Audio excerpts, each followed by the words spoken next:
In today's video, I'm going to show you how you can hide your tabs here in the Google Sheets mobile app.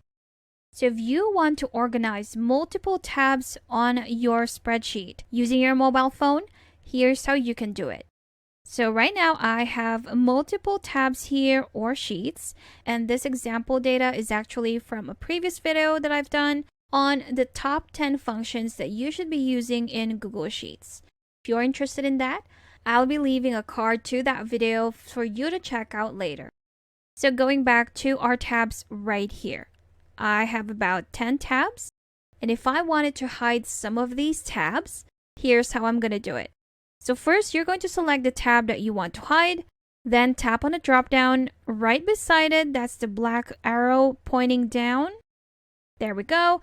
And now we have our options for our tabs. So we have duplicate, delete, rename, hide, tab color, grid lines, and moving or freezing your rows.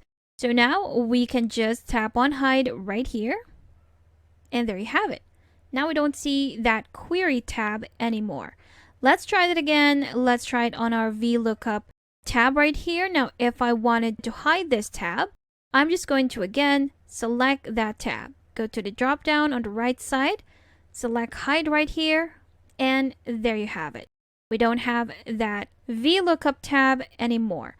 So that's how quick and easy you can hide your tabs. Now, if you want to unhide them, what you're going to do is to just go to all sheets right here, tap on it, and it will appear right back onto your spreadsheet.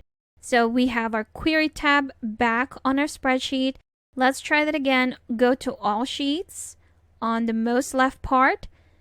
Tap on the VLOOKUP. Now you know this is hidden because the text for that tab is in italic or it's leaning to the right. So if we tap on that, it's now back again on our spreadsheet. And there you have it. So quickly hide your tabs. Just tap on that tab or sheet, drop down, select hide, and there you have it. And if you still need extra help with sheets, I've got a free guide linked in the description below that you should definitely check out. Thank you for watching this quick tutorial. Make sure to subscribe for more helpful videos, and I will see you in the next one.